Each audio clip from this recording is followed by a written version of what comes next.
Hello and welcome to Rob from the Internet Talks About Beer, a show where we discuss different styles of beer, beer history, beer flavor profiles. We give shout outs to breweries we think make exceptional beer, and we talk about whatever else comes to mind during the course of the conversation. I'm Rob, and if you like this style of edutainment that I'm putting out there, I'd appreciate if you'd like this video, maybe subscribe to the channel, tell your friends about the show, because we've all got friends who need to know more about beer and about general bullshit, so whatever. Without further ado, let's get the show started. Today, I am joined by an internet friend. This is Stoutward Porterman, and if you would, Mr. Porterman, tell me a little bit about yourself, how you got into the world of craft beer, and what you do when you're not talking about craft beer. Well, about 21 years ago, one of my friends and I just started drinking Bud Light, and that was my first beer. And he showed me my first IPA, and it was beautiful. And I started trying every craft beer from every brewer that I could find. In the last few years, IPAs aren't exactly what they used to be. It's hard to find something that I used to enjoy back then, but I've really grown to love stouts. So now that's mainly what I drink. And I started promoting local breweries on Instagram under this handle. So now I'm the stout guy in Maryland. Nice, nice. And what is it you do when you're not promoting stout or talking about stout or drinking stout? Well, I am a network administrator for a broadline food service distributor. Nice. So yeah, I'm in IT. I do computers. Yeah, yeah. That's always the easiest way to say it. I work with computers. Yeah, I've Yep. been in IT in various roles from the bottom all the way to the top and every place in between since 92, 93, I think it was. So yeah, started off same thing. Started off being a PC tech, worked my way all the way up. At one point, I was a CIO for a medical corporation. Tried to retire, didn't stick. So now I'm back in the IT world doing system engineering stuff. So, Yeah, excellent. I started in high school doing telephone support for a dial-up internet service provider. nice. So, Yes, yes. The good old dial up days. oh yes, good old days, right? so speaking old school tech, my first modem was one of those old. I think it was. I don't even know if it was actually a 300 baud, but it was the type where you had to have the phone receiver and you put it into the into Hmm. the uh, the coupler. Yeah, that was my first one, and then I moved up to a 300 baud internal. Well, not internal, but it was an external one that had phone jacks on it, so you didn't have to have the Wow. didn't have to have the coupler. So yeah, Yep. I've been playing with internet for a long time since Yeah, before there was an internet. my first was 300 baud as well, and I connected to BBSs on a Commodore 64 128. Yeah, When yeah. I finally got a PC, it was a 486 DX, and I got a 2400 baud internal modem, and that was blazing fast at the time. Yes, yes, yeah. My first computer ever was a Commodore PET, and Mm, then I moved up. Had a VIC 20, a 64, a 128, and then I moved from the 120 up to an 8088 that was made by Zenith Data Systems. It was one that my dad had retired at his business. He used it for CAD back in the days, and he upgraded to the new fancy 286s. So he gave me his wow, 8088. impressive. Excellent. Well, today we are going to be talking about a beer style that is near and dear to my heart, as you alluded to. You've been drinking a lot of them lately, stouts, but in particular, we are going to be talking about imperial stouts. And from my point of view, well, from my end of the microphone, I am going to be talking about barrel aged imperial stouts because that's all I happen to have on Oh, well, I have one of my normal imperial stouts, and if I end up on a second one, I do have a barrel age to show as well. So we'll see Nice, how it nice. goes. Excellent. Well, I am going to be starting with Funky Buddha Brewing. They're out of Florida somewhere. They're Void Shaker, uh, barrel aged imperial stout. I was just in Orlando a couple weeks ago for work, and I picked up a 4 pack of this, and I happen to have one left, so I figured I'd set it aside for the show. Very nice. I will be doing a wood stove imperial stout by Monument City Brewing in Baltimore, Maryland. Nice. I drink a So lot of this one because it is very available this time of year. So, and they are a consistent brewery. So, I know what I'm getting, and I don't mind picking up a case at a time. Yeah, I do that with the breweries around here that I know make consistently good imperials or barrel aged imperials. I'll tend to pick up a flat at a time. It's expensive, but then I'm guaranteed I can have it for more than just the few months that it's available from them. um, Yeah, so I love imperial stouts. I love barrel aged stouts. I love porters. I love Baltic porters. I love barrel aged porters. I love everything that's the dark and malty. And that's typically my go to year round. I'm not a person who's like, oh, stouts are a winter beer. I'm like, no, barrel aged imperial stout, July 4th, sitting out on the patio. That's still what I'm Absolutely. drinking. No, it is always stout season in my house. So, Yep. it'll be a 95-degree day and I will have finished mowing the lawn. And, I may not reach for, an imperial at that moment, but I'm definitely throwing down a, 6 to 8%. Yeah. Definitely, something medium bodied. Definitely. That's nice for quenching the thirst on a really hot day. Yep. For people who are interested, Imperial Stouts should be in the 39 to 40 plus SRM color range, which means they should be black as night. Um, they can typically be anywhere from 50 to as high as 90 IBU. If you care about IBUs, I personally think that IBUs are a subjective term. Everyone tastes bitter a little bit differently. And alcohol is typically anywhere from 7 to 12%, depending on if it's a standard imperial or if it's a barrel aged imperial. They can go as, I mean, I've had a few that are even higher than 12%, 14, 15%, Mhm. things like that. Proper glassware is either a snifter or a tulip style glass for an imperial. Temperature that it should be served at is 50 to 55 degrees Fahrenheit, which is 10 to 13 degrees Celsius for those of us like me who live in the metric world.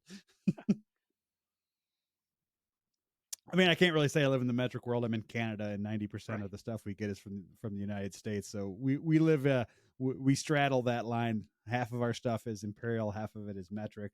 Like everyone, their house is set in Fahrenheit and their stoves use Fahrenheit, but when they talk about the outside temperature, they're talking in Celsius. Right. So, you Yeah. know, the thing that cracks me up the most since moving here is you get the flyers from the grocery stores, and it's like hamburger $5 a pound, but when you go to the store, it's all listed in kilograms. Oh, that's funny. So, flavor wise, with an imperial stout, you should get heavy chocolate. You should get anywhere from a moderate to a heavy roasted, like almost coffee notes to it, depending on the style or the treatment that it's had. It should be fairly sweet, but it should be tempered by bitterness, which is why they tend to have the higher IBUs than a standard stout because there's so much malty sweetness that the bitterness has to temper it. Otherwise, they turn into dessert stouts, and those are not something you want to drink all the time. At least I don't want to drink them all the time. I mean, there's a time and place for them, but Right. Yeah. Now I find that they differ down here where dessert stout is not necessarily so sweet as a pastry stout. I have several higher ABV dessert stouts that may have chocolate in them, but they're not super sweet. So they go down pretty nice. Sometimes they have maple as well, give them a little sweetness without coming on too strong. yeah. This one definitely does have some sweetness. Um, it is definitely has a very nice roasted flavor as well. Almost a little smoky, but not as much as a lot of other imperials that I've had. Yeah, this one is heavy on the chocolate. Um, it's funny when you huff it in, you actually can smell the alcohol coming off it because this one comes in at 11%. So it's not terribly high. It's not overly boozy when you're drinking it, but you get when you're getting the aroma. You get that kind of I don't know what's the that piercing bit that when Right. like your sinuses are like, whoa, hey, what the hell is this? Um, in terms of flavor, it's chocolate forward with just a hint of roastiness, which is great for me because I'm not a huge fan of the overly coffee forward style stouts, and I'm not a fan of stouts that are like aged or brewed with coffee. I like just a little bit of that roastiness. I don't like it being the forefront for my palate. I do generally coffee stouts are one of my favorite styles, but it has to be done right, not too bitter. But they like to offset the coffee bitterness with the lactose, and I don't always love lactose in my beers, so I often will avoid them. Yeah, I have fallen out of love with the lactose beers as of late because for a while that's all you could find. I mean, everything was a milk stout. There was, Mhm. you threw a stick and you could hit half a dozen milk stouts, but you couldn't find just a standard imperial stout for a while. And I live with somebody who's lactose intolerant, so if I pick up, a case of milk stouts, well, I'm the only person who can drink them. Right. And that's fine for me because I don't have a problem with it, but it's not fine for my wife because she enjoys stouts and porters too, but she just can't, she can't have the lactose one. So they've kind of fallen out of favor for our household. I still have a couple of milk stouts because like Left Hand makes a fantastic milk stout. It's a Hmm. great, their nitro milk stout is great just to have on hand for people who want that. And I like them on occasion, but for the most part, if there's stouts in our house, they're either Imperials are barrel aged. Right. Yeah, I've started to enjoy the barrel aged as I pick them up, and that's some seasons that's all you can find is barrel aged that are left over.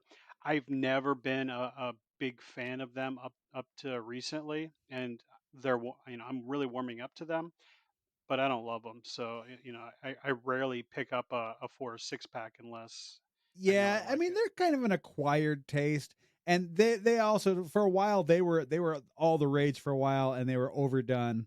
And I think they've kind of fallen back to their normal level of favor, which is not quite in everyone's view.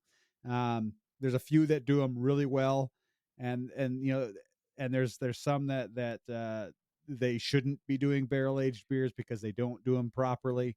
Um, but like I've got a few breweries. Like there's a brewery that's local-ish to me. They're about 3 hours from here, called Sawdust City, and they do an imperial stout called the Blood of Cthulhu. So it's imperial barrel aged stout with raspberries and cherries, and it's absolutely fantastic.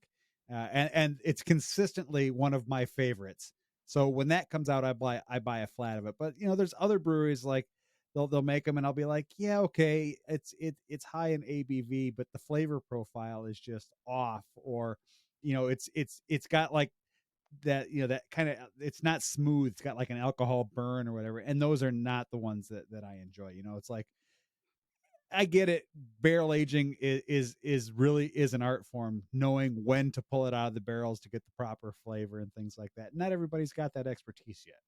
Right. Yeah, I'll agree. And I like when they will do things other than just a liquor barrel as well. A wine barrel or a maple barrel. Yes, That'll maple give it a syrup barrel aged imperial stouts are fantastic because not only do you get the little bit of residual sweetness from the maple, you get that kind of mapley sweetness, that kind of roasty flavor that comes out of it, that kind of smokiness. But then you also, depending on their strength, you can also start pulling that vanilla flavor out of the barrels. mm, Out of the oakiness and the vanillans out of the barrels, and so you get the best of both worlds. yeah. I'm getting to the point where now I'm enjoying them enough that I'll retry things that I didn't like. Yeah. But so many beers are limited release, and then most breweries and people consider stouts or barrel aged stouts seasonal. So yeah, it's hard to keep up, and with how many breweries we have here in the Oh state, yeah, yeah. like Yeah, trying. Yeah, we've got friends down in that down in your area, and yeah, there. I mean, you're not wanting for craft breweries in your area. oh, it's true.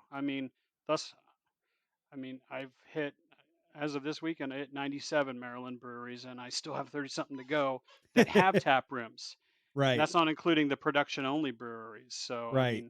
we have a very, very good selection, some amazing breweries.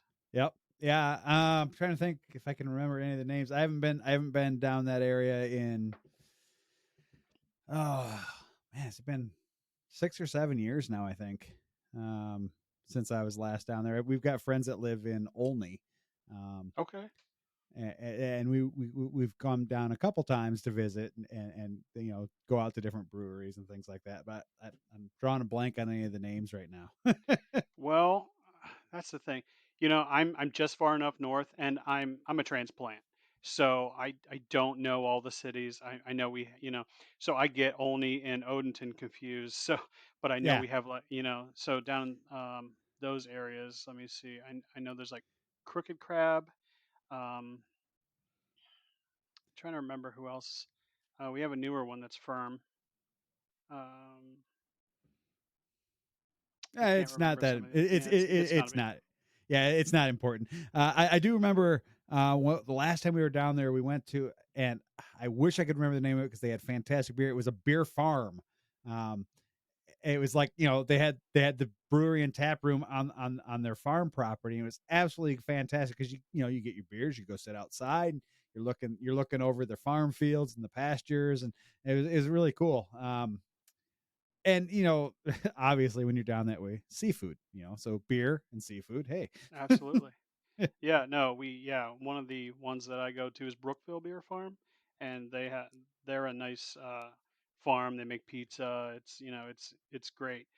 One of the first beer farms I probably went to was Falling Branch here. They do a big winter festival or fall festival. So you go there and you can take hay rides. You can pick pumpkins, and so Oh, that's it's cool. yeah, they're really a lot of these farm breweries are set up to be very family friendly. We have one Yeah. down here that does has a pumpkin launcher, so you can buy yourself a you can pumpkin and shoot it into you the can you field. can do your So, pumpkin chunking. yep, absolutely. Excellent, excellent. uh, Sorry, I gotta mute my phone here a second. It's doing its thing and I want it to be quiet.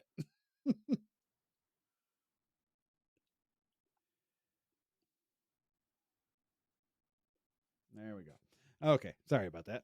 No, I, on occasion, I forget. I take my phone off of silent, like if I listen to a video or something, and then I forget because I always have my phone on silent mode, so it never goes off. And then I'm like, oh shit, my phone's making noise. yeah.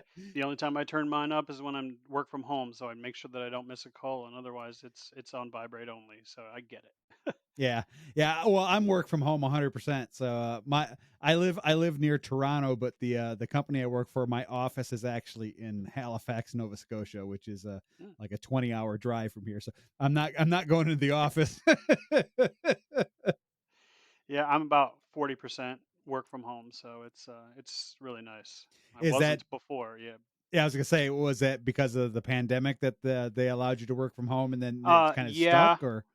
Well, yeah. So, I mean, we were, IT's required, so they really, they kept all of us on, but we rotated our work from home days. And I had at the beginning of the pandemic, I was just working Saturdays and Sundays in the office so that I didn't have to be around other people because we had medical needs in the house that I Yep. didn't want to bring it home. And they've worked with us since opening the offices back up that they're allowing a lot of other people to work from home, which increases the IT workload, Yeah. having to support both work machines and home machines and the VPN connections and everything else. So, Yep. but I was always able to do occasional work from home. The company was really great with if there's family stuff or whatnot. We had the ability, or if I needed to stay home for a week, I could still work from home, and Yep. they were good. But now it's regular, so it's really nice. Yeah. Yeah. I mean, the company I work for, um, I'm not going to say their name, but we're in privileged managed access and things like that. So one of our mottos is work from anywhere. So Right. a lot of our employees are remote only. Like I said, my office is technically in Halifax, but I live in Ontario, and there's people that we have offices all over the world, but technically, but people that aren't really there anymore. Most of the people are just working from home 99% of the time. I mean, That's there's great. a few people that go into the office because they like the office environment or they need to get away from their house to get work done. I don't have that problem. I'm the only one who works from home. My wife leaves, so it's just me and two cats during the day, so I don't have any distractions. Oh, that's very nice. Yeah, my wife works from home full time downstairs, so we're separated because I'm always taking calls. Her job is mainly on the phone, so it's easier to, you know, Yeah. we don't have to hear each other's ringing or conversations. So we Yep. we physically separate ourselves, but otherwise it's great, having always having her to have lunch with and whatnot. So and Yeah, that would be nice.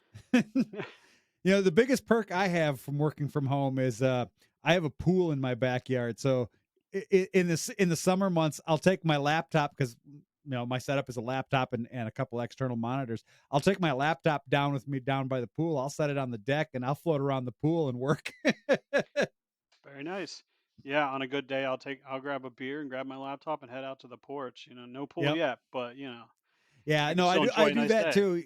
I have a we have a nice deck on the back, and we got this one of those those offset umbrellas where it's like got the arm on the back and the Yep, umbrella. angled. Yep. Yeah, yeah. So we bought, we bought this giant thing. It's like a 15-foot umbrella, and it covers our entire back deck. So I can be sitting out there, and I'll put that up, and then I don't have glare from the sun. And I can just be sitting out on the back deck and work and not worry about it. Very nice. It's absolutely fantastic. So, for anyone who might be interested, typically for imperial stouts, you will have a noticeable amount of alcohol in the flavor. So you should get some alcohol burn. Not well, I guess not burn's not a good. You'll notice there kind of an astringency from the alcohol. Hop aromas should be medium to medium low typically. Like on this one, I have nothing from the hops. It's all just the malts that I'm getting. You know, you should have flavor profiles that are like chocolate, could range from bittersweet to sweet. You might get unsweetened cocoa notes. A lot of them will do that, especially if they're like aged on cocoa nibs or things like Hmm. that. You'll get that kind of unsweetened chocolate. You should have a little bit of coffee. Um, you might get some fruity esters depending on the yeast that they use. Like I know if they use like Kvik, you'll get like red apple or sometimes pear, aromas with it. But not a lot of them you'll be able to pull it out of because a lot of the time the the the heavy malt bill will override the esters that you're going to get from the yeast. Things if you're looking to pair it with food, like chocolate cake, steak, grilled red meats, especially stouts go really well with grilled red meats. If you're a fancy person, you could have it with foie gras. It would pair well with that. The fattiness of that would be a good contrast for the sweetness of this. Some notable ones like this one here is actually really good. This Funky Buddha one from the Void Shaker from Funky Buddha is actually really fantastic. And the other one I have on my desk here is from a local one in Guelph, Ontario. It's a Wellington brewery. This one's called M31 Andromeda. It's just a standard bourbon barrel stout. And it's got a great flavor profile too. It's really chocolatey. It's not quite as bitter as this one is, and not quite as roasty. It's like that perfect. It's like the perfect BBA impy for me. It's like heavy chocolate, heavy sweetness, but not like cloyingly sweet. Right. Because I do like on occasion like the ones that are super sweet, like what's their name? Southern Tier out of New York. Hmm. They make one. It's a creme brulee imperial stout, which is absolutely fantastic. It's sweet. I mean, it's got that caramelized sugar flavor, the caramel, the toffee. I mean, it's absolutely fantastic. But it's also a one and done, because it's so cloyingly sweet. Right. Yeah, we have a good brewery down here now. I Just think it one. would fall around. Yeah. No, we have one that does a lot of pastry stouts, Dew Claw, and they Oh have a yeah, Duclaw makes fantastic beer. yep, and the pastry archy Yeah, series. the Like patriarchy. Yes.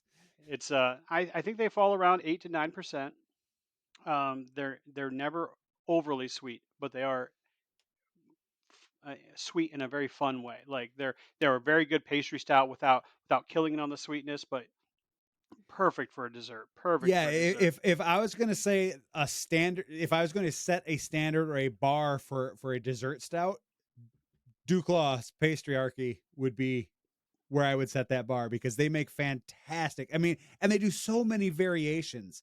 You know, they have so many different flavor profiles that they do within that imperial stout range. It's absolutely fantastic. I was actually talking to one of my friends. They were looking to see if they still made the oh, what was it called, unicorn something or other. Unicorn farts? Yeah, yeah. And I was like, well, it was a limited run. You might be able to find it someplace if they specialize in cellaring beers, but for the most part, it's pretty much gone. Well, that's the thing. They've done it every year since, I do believe. And now they've come out with the unicorn farts after dark. It was a stout with gold flakes in it. Yeah, that So, was the one they were looking for. Yeah, yep. Okay, so yeah, that one was the new one, and then before that, they just had the unicorn farts, which was the sour. It was their sour with glitter. yeah. So yeah. But yeah, their patriarchy series is fantastic. Um, Unfortunately, I don't get them up here in Canada anymore. So anytime I head to the states, I there's a couple different liquor stores that I go to. Oh, look at him rinsing his glass and everything. There's a couple different liquor stores that specialize in limited release beers and things like that. You know, and I always hit them up. Like my sister lives in a town in Illinois called Grays Lake, which is a suburb of Chicago, and they've got this fantastic little beer shop, this little bottle shop that specializes in nothing but limited and small craft brewery releases. So like Wow. you can go in there and find things like well, and they also do other limited releases like New Holland Brewing. They did all their different variants on their Dragon's Milk this year, Oh, or last year, I guess it was. And they actually had all the different variants there. I mean, they were obviously they had to mark them up a little bit because it's harder to get all the different things for those and right. from the smaller breweries. But it was well worth it for me. Like I have a friend that's his favorite brand of stouts is the Dragon's Milk from New Holland. So when I went to the store and I saw that they had every variation, I bought him every variation of it. You know. And that's what we call a good friend, everybody. That's right. That's right. Yeah. Well, he's a friend who I met when I moved to Canada, and he has since moved out to Nova Scotia. He actually got me the job. Well, he he presented the opportunity for the job that I currently have because he works for the same company, um, and he you know he's in all the same beers I'm into. So it's Oh, great. So yeah. I'll find something. I'll be like, oh, he'll like this. My buddy Dale will like this. He'll like this. He'll like this. So whenever I buy him, I buy doubles so that I can send him stuff out to his house, and he'll just get a random box, that'll arrive on his porch. It'll be full of beers. It's awesome. But he All right. reciprocates. He does the same thing. Like I'll randomly have a box show up for me that'll be, oh, here's a bunch of beers from Nova Scotia that I thought you might like. Right. And that's great. Yeah, I have friends that'll, assemble me a six pack, or even coworkers that'll just bring me in one or two because they brought a couple six packs and they thought I would like them. And those are the Yep. best friends, the ones that Yeah. want to share that what they're enjoying with you. Yep. Yeah, no, and that's what it's all about. I mean, that is the heart of the craft beer scene. Mhm. Is trying to share the experience. And if you find other people who like the same things you do, it's real easy to go into a place and spend way too much money because you're like, "Oh, my buddy would like this. Oh, but this other buddy would like this." Yeah. I mean, honestly, that's the big reason that I even started my Instagram profile, is for the to build a friendship with the local beer community, Yep. because I'm a transplant. And so, Where are you from when I originally? well, I'm from Western Pennsylvania, north of Pittsburgh, south of Erie, in a Okay. small town that nobody's ever heard of, called What town is Pleasantville. that? What's that? Yeah, Pleasantville. Pleasant Pleasantville. Yep. Like the Yep. movie. Exactly. Yeah. If you watch the movie and they put a star on all the Pleasantvilles in the United States, there's a star on Pennsylvania right where I lived. Nice. And then from there I moved to Fort Collins, Colorado, and I lived Okay. there for about 2 years, and there was an amazing beer scene there. Oh yeah, Colorado's got a fantastic beer scene. Yep. And then moved back to Pennsylvania, and then ended up meeting my wife on the interwebs, and ended up moving down to Maryland, and now this is home, and loving the beer down here. Awesome, awesome. I also met my wife on the interwebs. Uh, you wouldn't know it to look at me, but I am a runner. We met in a running group. Oh, that's awesome. Yeah, we met in a running group on Facebook. I was living in Illinois at the time, and we started a long distance relationship, and it progressed. And uh, the original plan was she was going to move to the States, and then Trump got elected, and she's like, "Would you mind moving to Canada? Because I don't like the political climate in the United States right now." I'm like, "I'll move to Canada. I don't care." Don't blame you one bit. Yeah, I was watching stuff, and I still keep tabs on politics in the U.S. because I'm still a U.S. citizen. I just happen to live uh, on the other side of the border.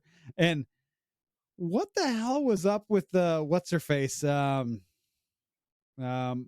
Marjorie Taylor Greene?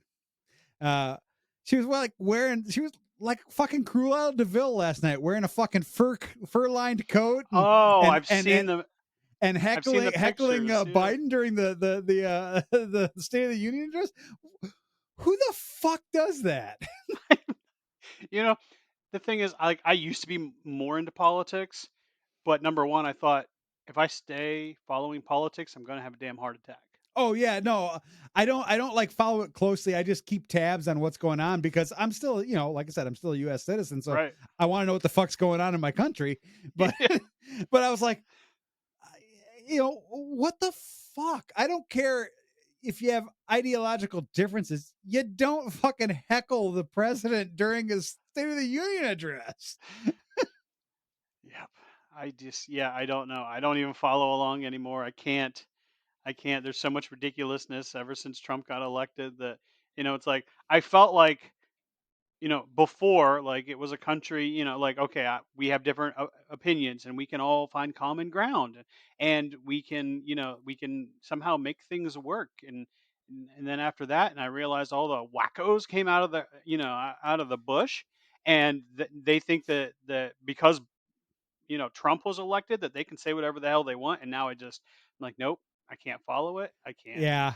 Oh, you and know. I understand that completely. I mean, U.S. politics has gotten absolutely ridiculous. There's no longer a middle ground. There's Yep. either you're left or you're right, and if you're not on either side, you're the enemy. There's no room. There's no longer moderates. Like that's where I always fell. I was a moderate. I was like, I liked some of the stuff that the Democrats were doing. I liked some of the stuff that the Republicans did, but I didn't like all of either one of them. So it's like, I'll agree. you know, and anymore there doesn't seem to be that group of people anymore. It's either you're left or you're right. There's no middle ground anymore. Yeah, no, I agree. And the problem is, I have the mindset of I don't have to agree with you to respect you as a person and to want you to live your life. As long Yep. as, I don't want to push my beliefs on you. Right. I don't want you to have to, I don't want you to push your beliefs on me. Yep. And now it's just a bunch of crazies trying to dictate how they run the country and want to control the other half. Yeah. And No, I just can't do it. and I don't want to get into politics. I try to keep politics and Right. everything. And politics and religion are the two things I try and keep out of my show because you know, they're your political beliefs, your religious beliefs, and your genitals are all three things. It's great that you have them, but I don't need to see them. No, I agree. Like, like, that's the thing. Like, when I moved here, that was one of the big reasons like I said, I wanted to find a beer community, and, like, couldn't deal with politics. I am in a church, but like, I have this hobby, and I needed to find a group of people that enjoy this hobby. And I don't, just because I go to church doesn't mean I want to make people believe Right. the things that I believe, like, if you want to have a conversation about it, great. If you don't, great, cuz I'm okay just talking about beer. Exactly. I'm the same way. Like I've got friends that on some of the other social platforms where it's like, oh, you talk to that guy? Well, this, he's blah blah blah. I'm like, yeah, but I don't talk to him about that. I talk to Yeah, him about beer. yeah. As long as we're having a conversation about something I enjoy, and you're not trying to pressure believe, posting the same political Yep. garbage on your timeline, then we can be friends. I don't care what you believe. But if you're going to try to change every one of your followers' opinions Yeah. by posting ridiculous memes about politics, religion, or whatever, then unfollow. I just don't care. I don't have the time for you. Yep. And to bring things back around to beer, Uh I oh. am enjoying a Speed of Darkness. This is a, Speed of darkness. yeah, Russian Imperial Stout, 10% by Oliver Brewing Company. Is it still That is it still okay to call things a Russian imperial stout with the current situation that's going on between Russia and the Ukraine? Well, that I don't know. However, what I do know is this is a can from 2018. Ooh, nice. So yeah, You pulled one out from the back of the cellar.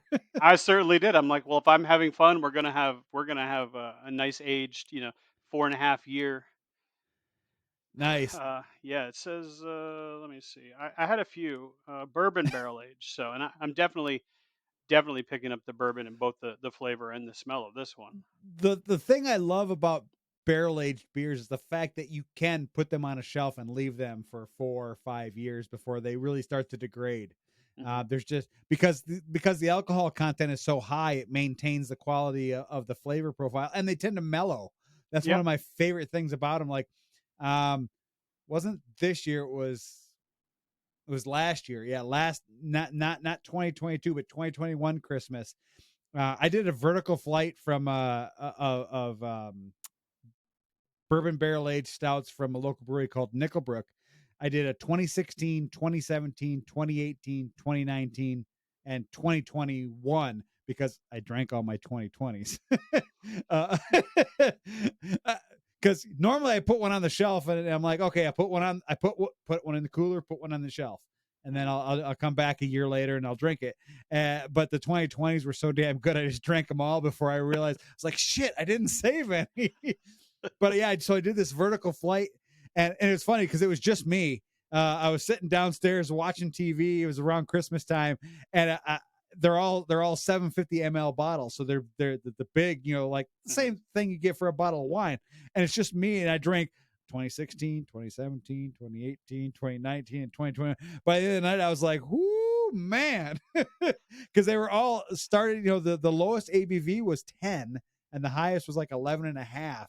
So between them, like, over the course of like 4 hours, I drank 5 or 6 bottles of this high octane beer. But it was amazing how well they held up.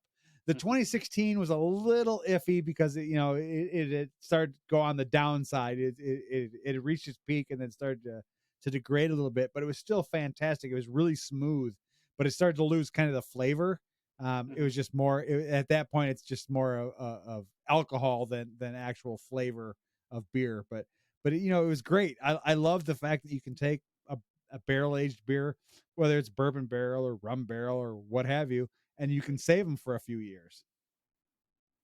Yep. Absolutely. This is one of my favorites to age. That and the Dogfish Head Worldwide Stout. Oh, that's a So fantastic good. beer. Yeah. Yep. Yep.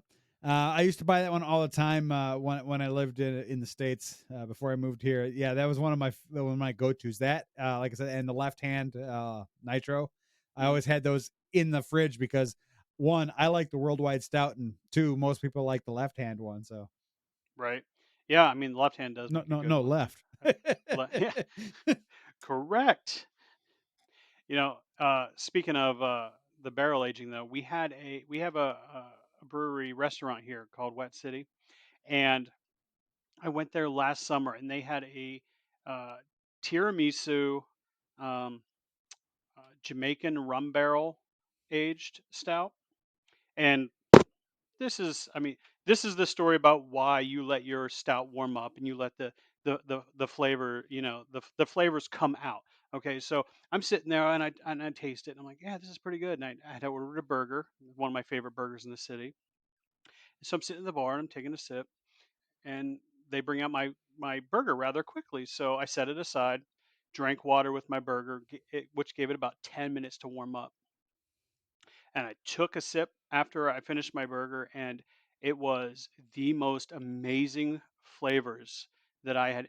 The Jamaican rum had blossomed when Yeah. it warmed up, and I couldn't taste any of that when it was cold.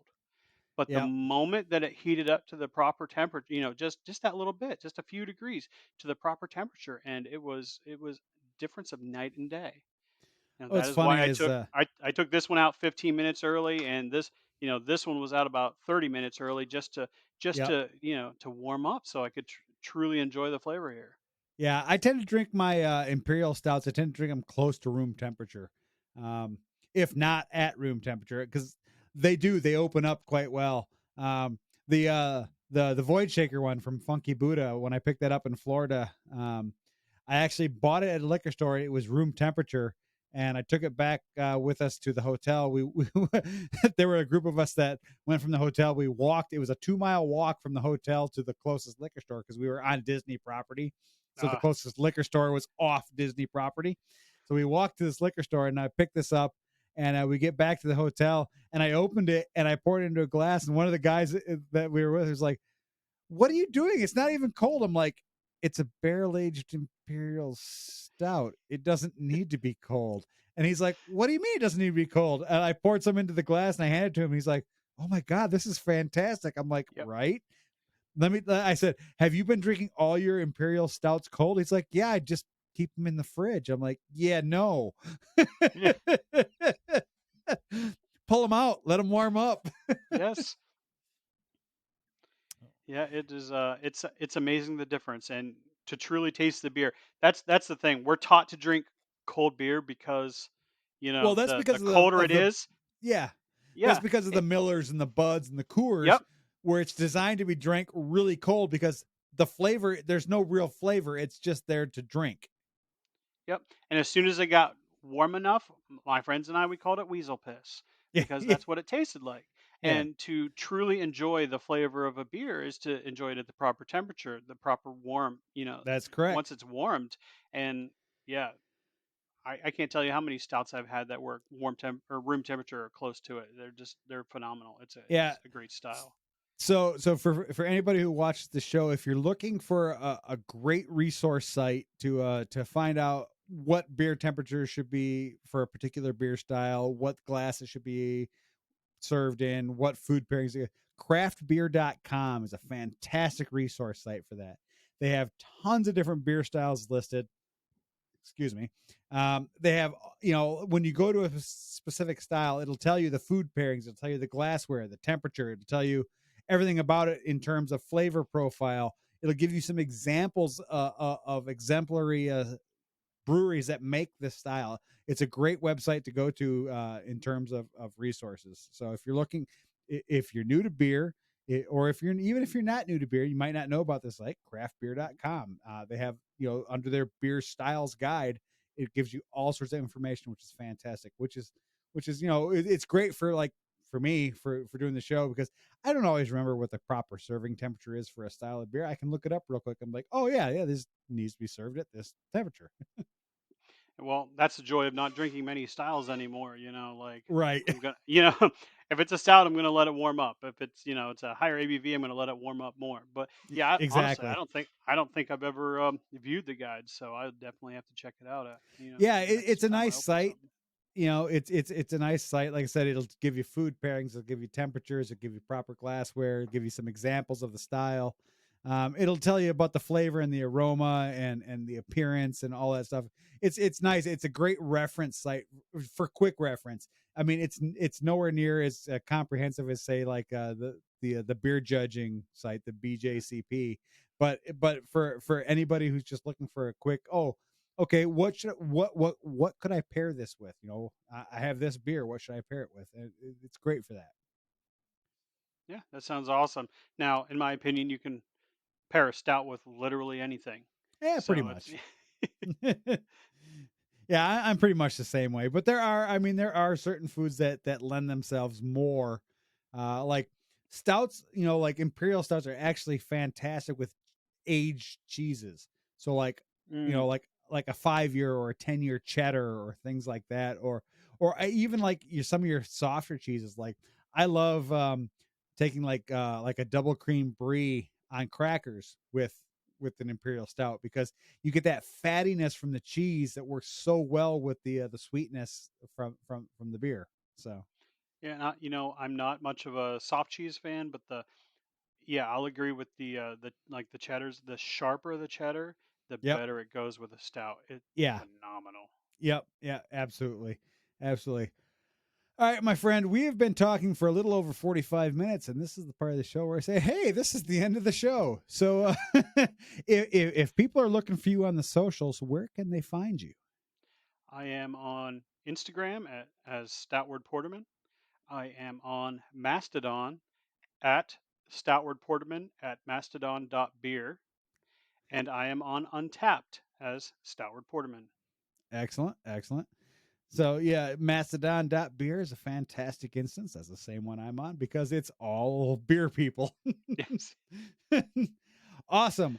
All right. Well, this has been fantastic. It's been great talking to you. Until next time, I'm Rob from the internet. Cheers.